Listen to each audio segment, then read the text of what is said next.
ओम शांति। 2 मार्च 2026 की मुरली है। मुख्य रूप से बाबा ने कहा, जो बच्चे निमित्त टीचर बनकर दूसरों को योग कराते हैं उन पर बहुत बड़ी रिस्पॉन्सिबिलिटी है। अगर योग कराते समय बुद्धि बाहर भटकती है तो सर्विस के बजाय डिसर्विस करते हैं। इसलिए यह ध्यान रखना है कि मेरे द्वारा पुण्य का काम होता रहे।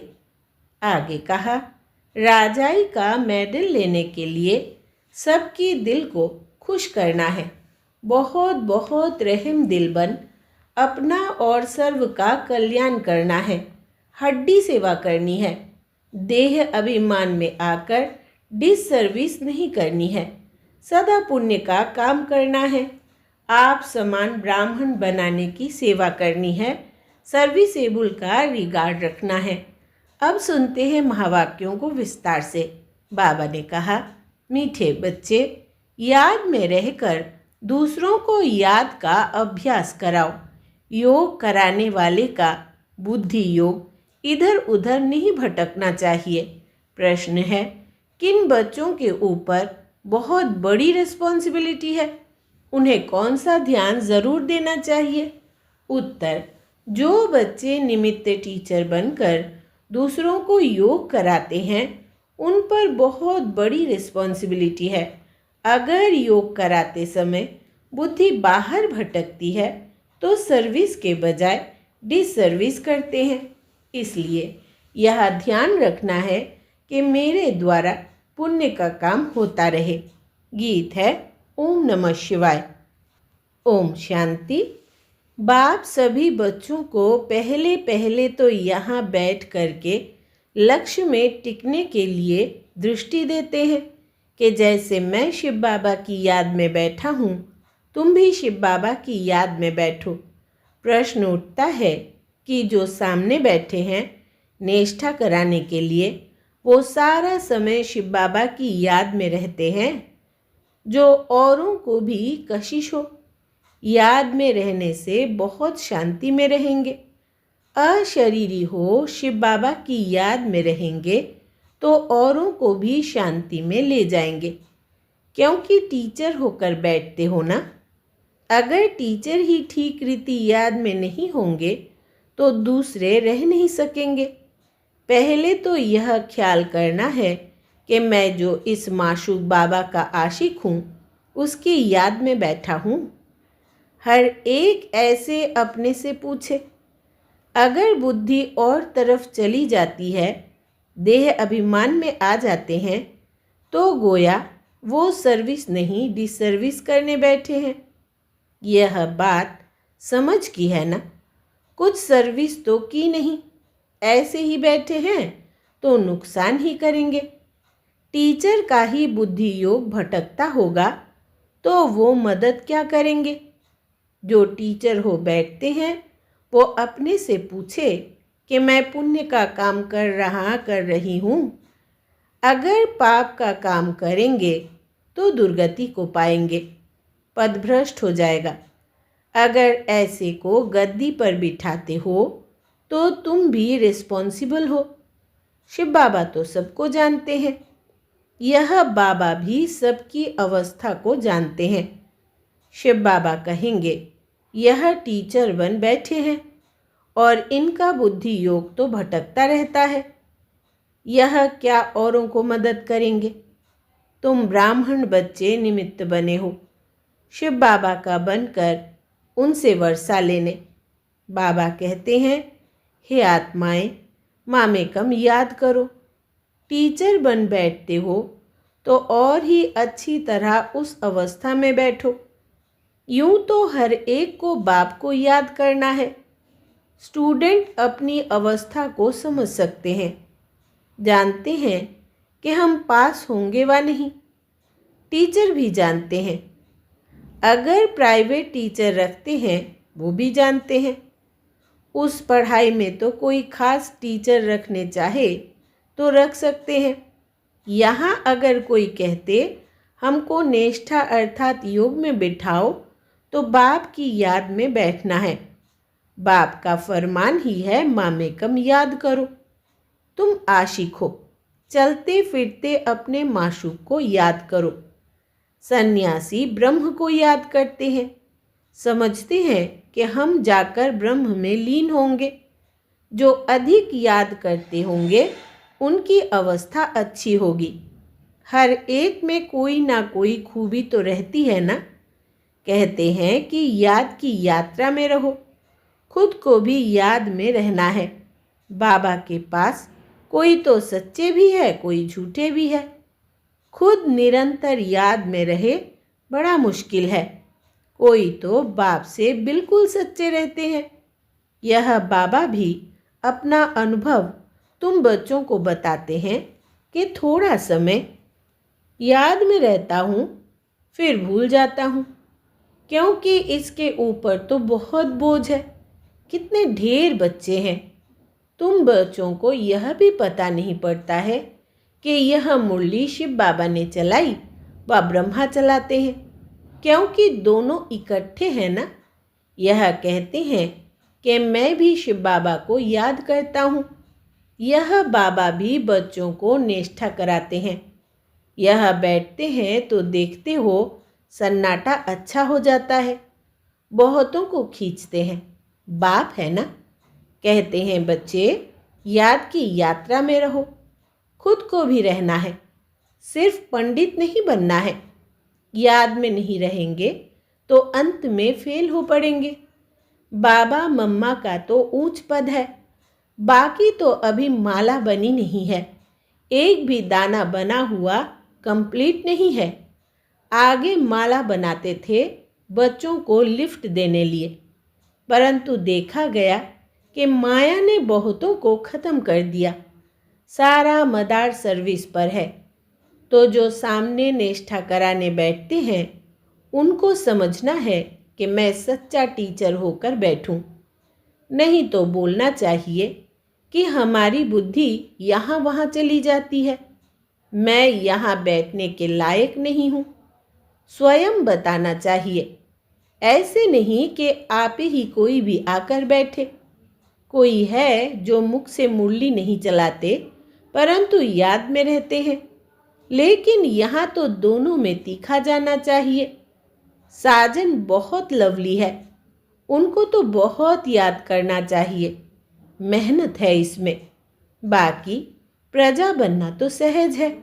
दास दासिया बनना बड़ी बात नहीं है। ज्ञान नहीं उठा सकते हैं। जैसे देखो यज्ञ की भंडारी है, सबको बहुत खुश करती है, किसको दुख नहीं देती, सब महिमा करते हैं। तो वाह शिव बाबा की भंडारी तो नंबर 1 है। बहुतों की दिल को खुश करती है। बाबा भी बच्चों की दिल को खुश करते आए हैं। बाप कहते हैं कि मुझे याद करो और यह चक्र बुद्धि में रखो। अब हर एक को अपना कल्याण करना है। हड्डी सर्विस करनी चाहिए। तुमको बहुत रहम दिल बनना चाहिए। मनुष्य मुक्ति जीवन मुक्ति के लिए बहुत धक्के खाते हैं। किसको भी सद्गति का मालूम ही नहीं है। समझते हैं कि जहाँ से आया वहाँ वापिस जाना है। नाटक भी समझते हैं, परंतु उस पर चलते नहीं है। देखो क्लास में कहाँ कहाँ मुसलमान भी आते हैं। कहते हैं कि हम असुल देवी देवता धर्म के हैं, फिर जाकर हम मुसलमान धर्म में कन्वर्ट हो गए हैं। हमने 84 जन्म भोगे हैं। सिंध में भी 5-6 मुसलमान आते थे, अभी भी आते हैं। अब आगे चल सकते हैं व नहीं वो तो देख लेंगे, क्योंकि माया भी तो परीक्षा लेती है।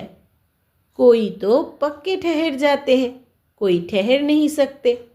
जो असुल ब्राह्मण धर्म के होंगे, जिन्होंने 84 जन्म लिए होंगे, वे तो कभी हिलेंगे नहीं। बाकी कोई ना कोई कारणे अकारणे चले जाएंगे। देह अभिमान भी बहुत आ जाता है।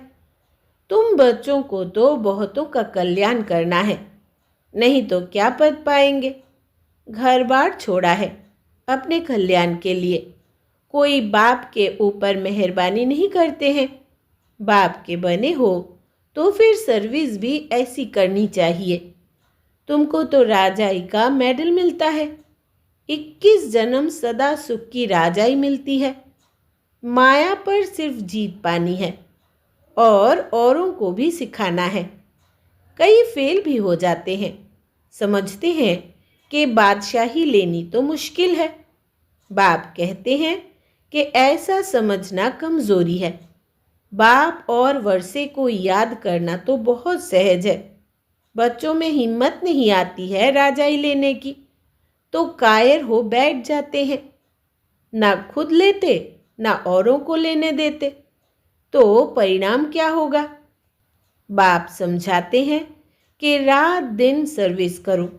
कांग्रेसियों ने भी मेहनत की, कितनी जफाकसी अर्थात खींचातान की, तब तो फॉरेनर्स से राज्य लिया।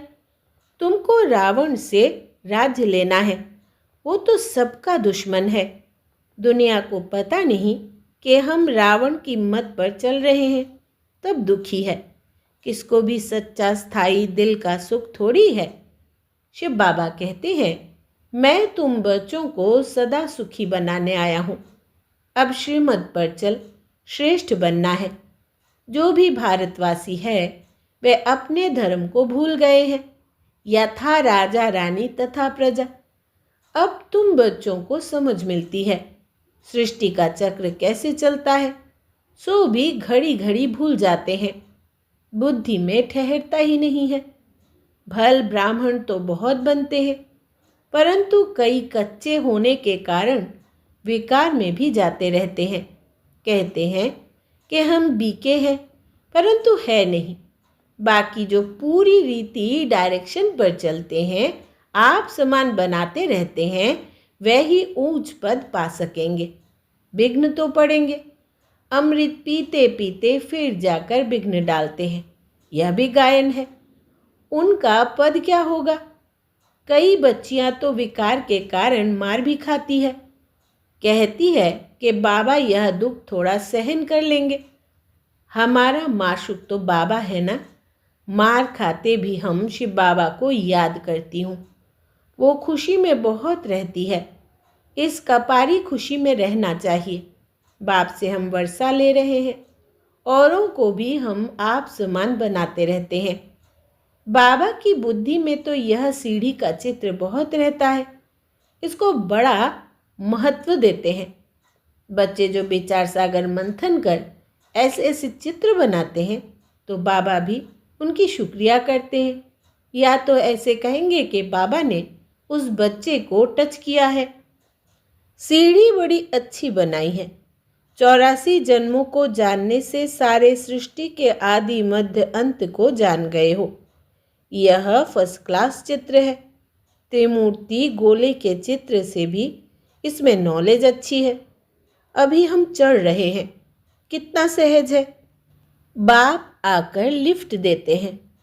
शांति से बाप से वर्षा ले रहे हैं। सीढ़ी का ज्ञान बहुत अच्छा है। समझाना है कि तुम हिंदू थोड़ी हो, तुम तो देवी देवता धर्म के हो। अगर कहे कि हमने 84 जन्म थोड़ी लिए हैं, अरे क्यों नहीं समझते हो कि हमने 84 जन्म लिए हैं? फिर याद करो तो तुम फिर से पहले नंबर में आ जाएंगे। अपने कुल का होगा तो ऐसा प्रश्न करेगा नहीं कि सब थोड़ी 84 जन्म लेंगे। अरे तुम क्यों समझते हो कि हम देरी से आए हैं? बाप सब बच्चों को कहते हैं, तुम भारतवासियों ने 84 जन्म लिए हैं। अब फिर से अपना वर्षा लो, स्वर्ग में चलो। तुम बच्चे योग में बैठते हो, सीढ़ी को याद करो तो बहुत मौज में रहेंगे। हमने 84 जन्म पूरे किए हैं, अब हम वापिस जाते हैं। कितनी खुशी होती है। सर्विस करने का भी उल्लास रहना चाहिए। समझाने के तरीके भी बहुत मिल रहे हैं। सीढ़ी के ऊपर समझाओ। चित्र तो सब चाहिए ना, त्रिमूर्ति भी चाहिए। बाबा कहते भी है, तुम जाओ ही मेरे भक्तों के पास, उनको यह ज्ञान सुनाओ। वो मिलेंगे ही मंदिर में। मंदिर में भी इस सीढ़ी के चित्र पर समझा सकते हो। सारा दिन बुद्धि में यह रहे कि हम बाबा का परिचय दे, किसका कल्याण करें। दिन प्रतिदिन बुद्धि का ताला खुलता जाएगा। जिनको वर्षा पाना होगा वो आएंगे। दिन प्रतिदिन सीखते भी रहते हैं। कईयों पर ग्रहचारी बैठती है तो बाबा को समझाना पड़ता है। वो नहीं समझते कि हमारे ऊपर ग्रहचारी है, इसलिए हमसे सर्विस नहीं होती। सारी रिस्पॉन्सिबिलिटी तुम बच्चों पर है। आप समान ब्राह्मण बनाते रहो। सर्विस पर रहने से बहुत खुशी होती है, बहुतों का कल्याण होता है। बाबा को बम्बई में सर्विस करने का बहुत मज़ा आता था। बहुत नए नए आते थे। बाबा की तो बहुत दिल होती है कि सर्विस करे। बच्चों को भी ऐसा रहम दिल बनना चाहिए। सर्विस पर लग जाना चाहिए। दिल चाहिए कि जब तक हम किसी को आप समान नहीं बनाया है तब तक भोजन नहीं खाना है। पहले पुण्य तो करूं। पाप आत्मा को पुण्य आत्मा बनाए फिर रोटी खाए। तो सर्विस में जुटा रहना चाहिए। किसका जीवन सफल बनाए तब रोटी खाए। आप समान ब्राह्मण बनाने की कोशिश करनी चाहिए। बच्चों के लिए मैगजीन निकलती है, लेकिन बीके इतना पढ़ते नहीं हैं। समझते हैं कि हमको थोड़ी पढ़ना है, ये बाहर वालों के लिए है। बाबा कहते हैं बाहर वाले तो कुछ समझते नहीं है बगैर टीचर के। यह है ब्रह्मा कुमार कुमारियों के लिए तो पढ़कर रिफ्रेश हो, परंतु वे पढ़ते नहीं है। सभी सेंटर्स वालों से पूछते हैं कि सारी मैगजीन कौन पढ़ते हैं, मैगजीन से क्या समझते हैं, कहाँ तक ठीक है। मैगजीन निकालने वाले को भी आफरीन देनी चाहिए कि आपने बहुत अच्छी मैगजीन लिखी है, आपको धन्यवाद करते हैं। मेहनत करनी है, मैगजीन पढ़नी है। यह है बच्चों के रिफ्रेश होने के लिए। लेकिन बच्चे पढ़ते नहीं। जिनका नाम बाला है उन्हों को सब बुलाते हैं कि बाबा भाषण करने लिए हमारे पास फलाने को भेजो। बाबा फिर समझते हैं कि खुद भाषण करना नहीं जानते हैं, तब तो मांगनी करते हैं। तो सर्विसेबल को कितना रिगार्ड देना चाहिए। अच्छा, मीठे मीठे सिकिलधे बच्चों प्रति माता पिता बाप दादा का याद प्यार और गुड मॉर्निंग। रूहानी बाप की रूहानी बच्चों को नमस्ते। हम रूहानी बच्चों की रूहानी माता पिता बाप दादा को याद प्यार, गुड मॉर्निंग और नमस्ते बाबा नमस्ते। धारणा के लिए मुख्य सार। पहला, राजाई का मेडल लेने के लिए सबकी दिल को खुश करना है। बहुत बहुत रहम दिल बन अपना और सर्व का कल्याण करना है, हड्डी सेवा करनी है। दूसरा, देह अभिमान में आकर डिसर्विस नहीं करनी है, सदा पुण्य का काम करना है। आप समान ब्राह्मण बनाने की सेवा करनी है, सर्विसेबल का रिगार्ड रखना है। वरदान है आज का, मनन शक्ति द्वारा वेस्ट के वेट को समाप्त करने वाले सदा शक्तिशाली भव। विस्तार है, आत्मा पर वेस्ट का ही वेट है। वेस्ट संकल्प, वेस्ट वाणी, वेस्ट कर्म, इससे आत्मा भारी हो जाती है। अब इस वेट को खत्म करो। इस वेट को समाप्त करने के लिए सदा सेवा में बिजी रहो। मनन शक्ति को बढ़ाओ। मनन शक्ति से आत्मा शक्तिशाली बन जाएगी। जैसे भोजन हजम करने से खून बनता है, फिर वो शक्ति का काम करता, ऐसे मनन करने से आत्मा की शक्ति बढ़ती है। स्लोगन है, जो अपने स्वभाव को सरल बना लेते हैं उनका समय व्यर्थ नहीं जाता। जो अपने स्वभाव को सरल बना लेते हैं उनका समय व्यर्थ नहीं जाता। ये अव्यक्त इशारे निश्चय के फाउंडेशन को मजबूत कर सदा निर्भय और निश्चिंत रहो। जो निश्चय बुद्धि होगा वो निश्चित होगा। उसे किसी भी प्रकार का चिंतन व चिंता नहीं होगी। क्या हुआ, क्यों हुआ, ऐसे नहीं होता, यह व्यर्थ चिंतन है। निश्चय बुद्धि निश्चित वो कभी व्यर्थ चिंतन नहीं करेगा। सदा स्वचिंतन में रहने वाला स्वस्थिति से परिस्थिति पर विजय प्राप्त कर लेता है। अच्छा, ओम शांति।